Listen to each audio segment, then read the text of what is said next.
ये सत्य घटना है परमात्मा कबीर जी की एक अविश्वसनीय महिमा की, जो उन्होंने लोदी वंश के एक दिल्ली के बादशाह सिकंदर लोदी के साथ की। सिकंदर लोदी दिल्ली के तख्त पर काबिज एक ऐसा बादशाह जो जबरन लोगों का धर्म परिवर्तन कराता था। ये सत्य घटना उस समय की है जब दिल्ली के बादशाह सिकंदर लोदी को जलन का रोग हो जाता है। बादशाह का शरीर जला हुआ दिखाई नहीं दे रहा था, लेकिन पीड़ा इतनी थी कि जैसे शरीर को अग्नि से जला दिया गया हो। इसके लिए पूरे भारतवर्ष के हिंदू और मुस्लिम धर्म के सभी पंडित, काजी, वैद्य, हकीम भी उपचार कर करके थक चुके थे। परमात्मा के विधान में है, जब मनुष्य के पाप कर्म अधिक हो जाते हैं तो कोई भी दवा काम नहीं करती। कुछ ऐसा ही बादशाह के साथ भी हो रहा था। शानदार। अल्लाह के फजल से ये दवा जरूर हमारे जलन के रोग को ठीक कर देगी, इंशाअल्लाह। राजा सिकंदर लोदी ने सभी प्रकार की औषधि सेवन की, बड़े बड़े वैद्य बुला लिए गए, लेकिन बादशाह पर कोई भी औषधि काम नहीं कर रही थी। यहां तक कि सिकंदर लोदी ने उन्हें ठीक करने के बदले मुंह बोला इनाम भी रख दिया था, लेकिन सर्व उपाय निष्फल ही रहे। बादशाह सलामत, अब आपकी तबीयत कैसी है? पीर जी, हमें जरा भी आराम नहीं हुआ। बाहर से नहीं दिखता, लेकिन पीड़ा इतनी अधिक होती है कि जैसे किसी ने हमारे शरीर को जला दिया हो। बादशाह सलामत, हम सभी ने आपको वो हर दवा दी है जो ऐसे रोग में दी जा सकती है। बादशाह सलामत, लगता है ये कोई लाइलाज बीमारी है जिसका ठीक होना नामुमकिन है। गुस्ताखी माफ बादशाह, अगर आपकी इजाजत हो तो हम आपसे कुछ कहना चाहते हैं, क्योंकि हम सबको ये पता है कि आपको ये लाइलाज रोग अल्लाह की मर्जी से हुआ है, तो इसका इलाज भी हम वैद्य नहीं बल्कि कोई पहुंचा हुआ संत फकीर ही कर सकता है। और हम ऐसे ही एक सिद्ध महापुरुष को जानते हैं। कौन है वो? काशी में कबीर नाम के एक महापुरुष हैं। हमने सुना है कि उन्होंने बहुत सारे लोगों के कष्ट दूर किए हैं। उनमें मुर्दे तक को जीवित करने की शक्ति है। बादशाह सलामत, अगर वो रहम कर दें तो ये रोग एक लम्हे में खत्म हो सकता है। मौलवी साहब, आप कैसी बातें कर रहे हैं? इतने बड़े बड़े हकीम और वैद्य जो रोग ठीक नहीं कर सके, वो भला एक कबीर कैसे ठीक कर सकता है? हमें तो लगता है कि अब हमें इस रोग के साथ ही आखिरी दम तक जीना पड़ेगा। अब तो जीने की चाह भी खत्म होती जा रही है। गुस्ताखी माफ करें जहांपना, लेकिन कबीर जी कोई साधारण पीर नहीं है। वो चाहें तो कुछ भी कर सकते हैं। ठीक है, हमारे काशी चलने का बंदोबस्त किया जाए।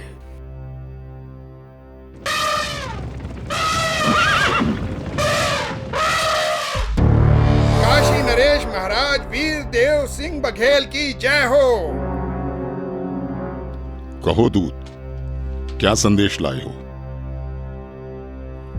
काशी नरेश, बादशाह सिकंदर लोदी इस समय अपने जलन के रोग के कारण बहुत परेशान हैं।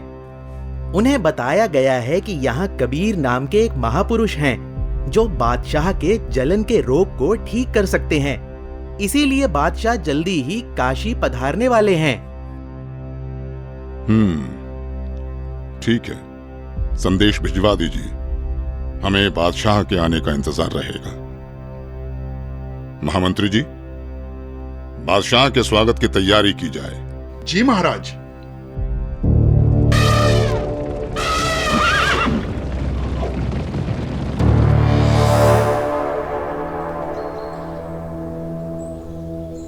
बादशाह सलामत, कृपया भोजन ग्रहण करें। वीरदेव, मैं तुम्हारी खातिरदारी से बहुत प्रसन्न हूं, लेकिन मैं कुछ भी खा नहीं सकता। मैं अपने जलन के रोग से बहुत ज्यादा परेशान हूं। इस समय पूरे जहां में हमसे ज्यादा दुखी कोई नहीं। मुझे मालूम हुआ है कि यहाँ काशी में कबीर नाम के कोई संत हैं।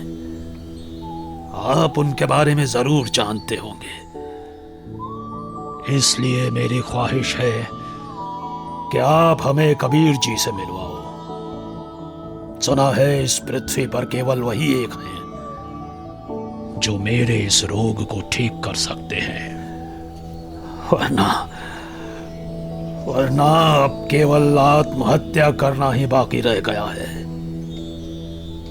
बादशाह सलामत, अब आप बिल्कुल ठीक जगह आ गए हैं।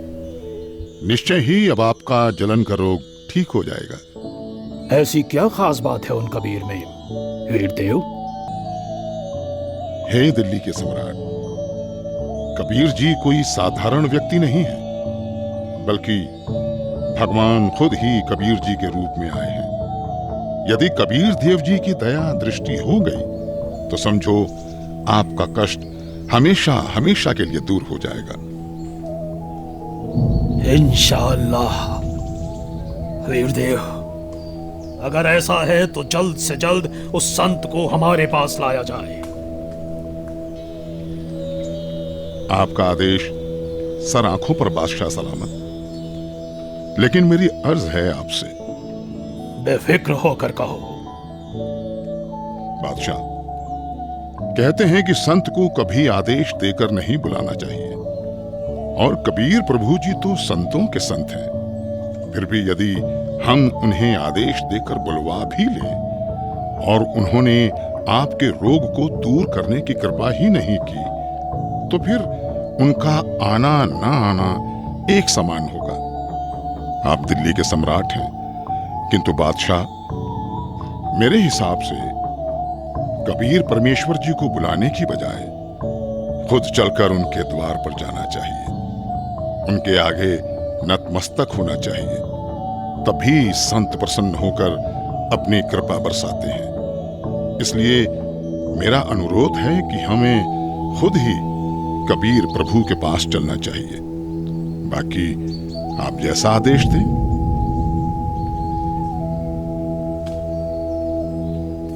ठीक है, मुझे अभी कबीर जी के घर ले चलो। मैं अभी के अभी कबीर जी से मिलना चाहूंगा। बादशाह सलामत, कबीर प्रभु जी रोज शाम को अपने गुरु रामानंद जी के पास जाते हैं, जहां वो सभी भक्तों के साथ मिलकर आरती किया करते हैं। अभी हमें श्री रामानंद जी के आश्रम ही चलना होगा।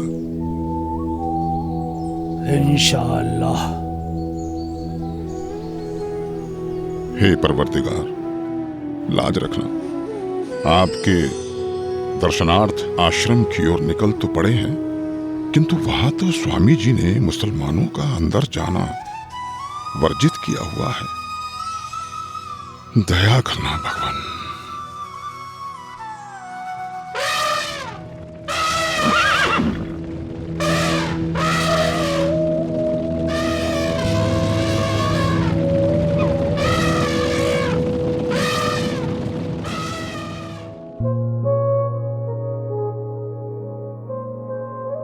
हे भक्त, क्या कबीर जी आ चुके हैं? अभी नहीं आए हैं राजन, आने ही वाले हैं। इस समय वो अवश्य आते हैं। कोई बात नहीं वीरदेव, चलो अंदर आश्रम में बैठकर कुछ देर इंतजार कर लेते हैं। जी बादशाह सलामत। भगत जी, एक बार आप स्वामी रामानंद जी से आज्ञा लेकर आइए कि दिल्ली के बादशाह सिकंदर लोदी आए हैं, आपके दर्शन करना चाहते हैं और कबीर जी से मिलना चाहते हैं। कबीर जी आए तब तक यहां आश्रम में कुछ देर आपके पास बैठना चाहते हैं।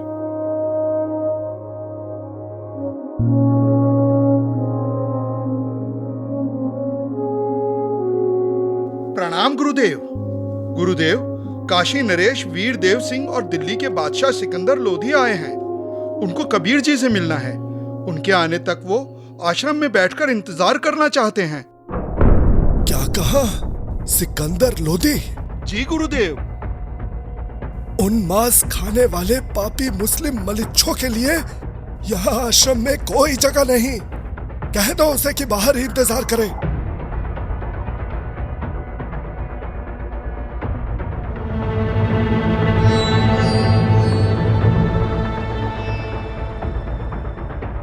हे राजन, स्वामी जी ने बादशाह को अंदर आने से मना कर दिया है। मुसलमानों का आश्रम में प्रवेश निषेध है। हम मलेच्छ हैं तो कौड़ी का ऋषि अगर हमें ऐसा कह सकता है, दिल्ली के बादशाह को ऐसा कह सकता है, तो आम मुसलमानों को तो न जाने क्या क्या कहता होगा। माफ करें, पर आप अंदर नहीं जा सकते। बादशाह शांत हो जाइए, रुक जाइए। हटो यहां से।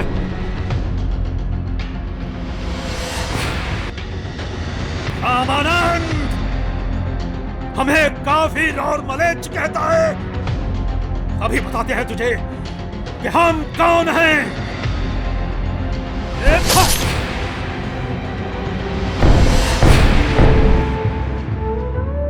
हे कबीर प्रभु, ये क्या किया आपने?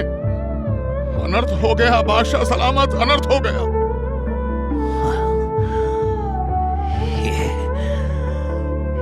ये मैंने क्या कर दिया?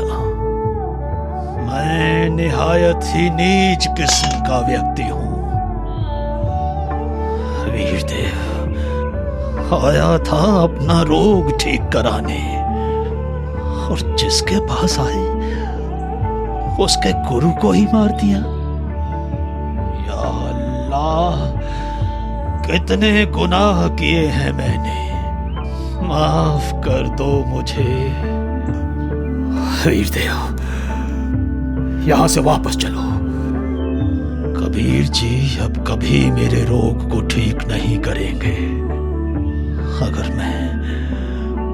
अगर मैं उनके सामने रहा तो वो जरूर मुझे बद्दुआ देंगे। इसलिए यहां से अभी के अभी चलो। जैसा आपको सही लगे बादशाह, चलिए। कबीर प्रभु जी सामने है बादशाह सलामत। दो राजा एक साथ? काशी नरेश और दिल्ली के बादशाह का इस गरीब के पास कैसे आना हुआ? कहो, कैसे आगमन हुआ?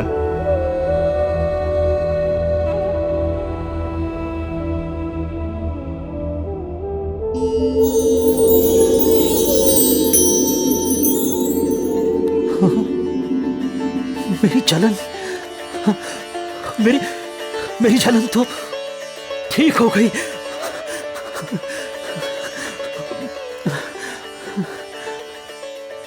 हे अल्लाह की साथ, मुझे माफ कर दो। मैं बहुत नीच आत्मा हूं, मैं बहुत पापी हूं। क्या बात है राजन? हे परवरदिगार, जिस उद्देश्य से मैं आया था वो तो आपके आशीर्वाद मात्र से ठीक हो गया।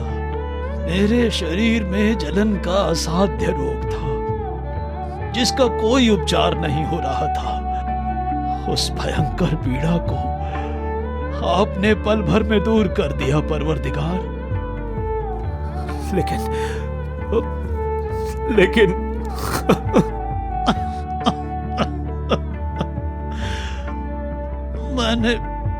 मैंने एक जुल्म कर दिया। मुझे माफ कर दो परवरदिगार, मुझे माफ कर दो।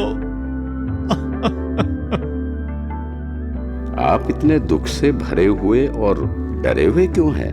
भगवान, हमें माफ कर दो, माफ कर दो मुझे। ठीक है, मैंने माफ किया। नहीं परवरदिगार, आप मुझे माफ नहीं करेंगे। राजन, आप व्यर्थ में व्याकुल ना हो। मैंने आपको माफ कर दिया। बताओ क्या हुआ? मुझसे एक निहायत ही बड़ा अपराध हो गया है। अगर आप उस अपराध को सुनेंगे तो आप मुझसे खफा होकर मुझे बद्दुआ देंगे और मैं फिर से वैसा ही हो जाऊंगा जैसा यहाँ आया था। इसलिए मैं खौफजदा हूँ। आखिर ऐसा क्या हुआ है बादशाह? रामानंद जी ने काफी तीखे अल्फाज बोले और मेरे पर पहले से ही बादशाह होने का नशा हावी था। मुझे गुस्सा आ गया और मुझसे उनकी हत्या करने का अपराध हो गया। मालिक, आप तो खुद ही अल्लाह की जात हो, सबके जहन की बात जानते हो। बादशाह, सच तो ये है कि कोई किसी को नहीं मारता। स्वामी जी की मौत आज होनी थी और आपके हाथों से ही होनी थी। ये पहले से ही निश्चित था। कोई बात नहीं, मन को दुखी मत करो। जो होना निश्चित था हो गया। लेकिन अब ऐसे मत जाना, स्वामी रामानंद जी का अंतिम संस्कार करवाकर ही वापस जाना, नहीं तो प्रजा आपको बहुत बुरा भला कहेगी।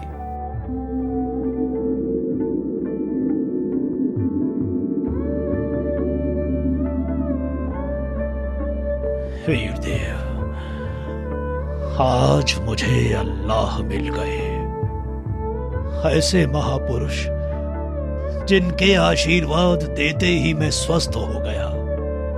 और मैंने इतना जुल्म किया, फिर भी उन्होंने मुझ पर गुस्सा तक नहीं किया। राजा ने ये क्या किया? अनर्थ हो गया।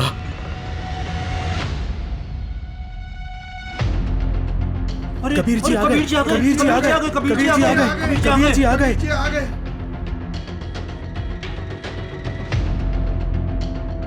हे भगवान, सिकंदर लोधी ने अपने गुरुदेव की हत्या कर दी। अरे नादानो, कोई किसी को नहीं मारता। अपने गुरुदेव के प्रारब्ध में था इनके हाथों मरना। नहीं तो कहां सिकंदर लोधी बादशाह दिल्ली से चलकर यहाँ अपने आश्रम में आए। इनका तो कोई मतलब ही नहीं बनता यहाँ आने का।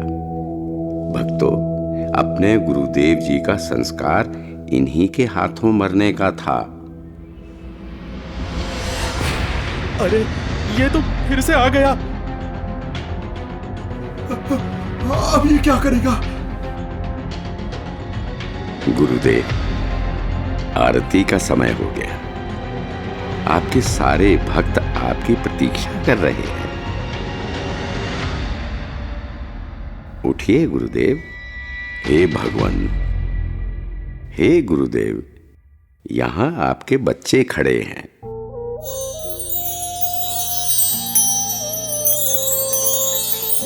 भगवान, बंदी छोड़ कबीर साहेब की जय हो। बंदी छोड़ कबीर साहेब की जय हो। हे कबीर देव जी, ये मेरे शरीर के आधे हिस्से से खून और आधे हिस्से से दूध कैसे निकला? क्या राज है इसके पीछे? गुरुदेव, आप तो परम ज्ञानी हो, आपको तो सब पता है। आप तो बस मुझे महिमा देना चाहते हैं, इसलिए आप मुझसे ये प्रश्न कर रहे हैं। गुरुदेव, आपने अपने इस दास कबीर को गुरु मंत्र देकर हिंदुओं से तो छुआछूत की बुराई को दूर कर दिया, लेकिन मुसलमानों से आप अभी भी नफरत करते हैं। गुरुदेव, कोई भी जाति, धर्म, मजहब बुरा नहीं होता। लोग बुरे हो सकते हैं, हम उन्हें सही रास्ते पर ले जाने ही आए हैं। हम उनकी बुराई को दूर करेंगे, ना कि उन्हें खुद से दूर करेंगे। आप अभी तक मुसलमानों से नफरत करते हो, आप मुक्ति प्राप्त नहीं कर सकोगे। मैंने तो अपना सारा जीवन ही मुक्ति पाने के मार्ग में लगा रखा है। अब मैं क्या करूं? हे भगवान, मुझ पर दया करो। राजन, मैं तो बहुत ही निकृष्ट इंसान हूं। पहले भी मैं ब्राह्मणों के अलावा किसी को अपने पास नहीं आने देता था, और अभी भी मेरे अंदर ये दोष था कि मैं मुसलमानों से नफरत करता था। लेकिन आज परमात्मा कबीर जी की कृपा से मेरे मन से ये मैल चला गया। दुनिया के लिए मेरे शिष्य बनकर लीला कर रहे हैं, किंतु सच तो यही है कि ये सर्व सृष्टि रचनहार है, और मैं भी इन्हीं की शरण में हूं। राजन, मैंने तुम्हें बहुत बुरा भला कहा, मुझे क्षमा करना। मुझे माफ करें गुरुदेव, मैं एक नीच इंसान हूं। मैंने भी बिना सोचे समझे आप जैसे महापुरुष की हत्या कर दी।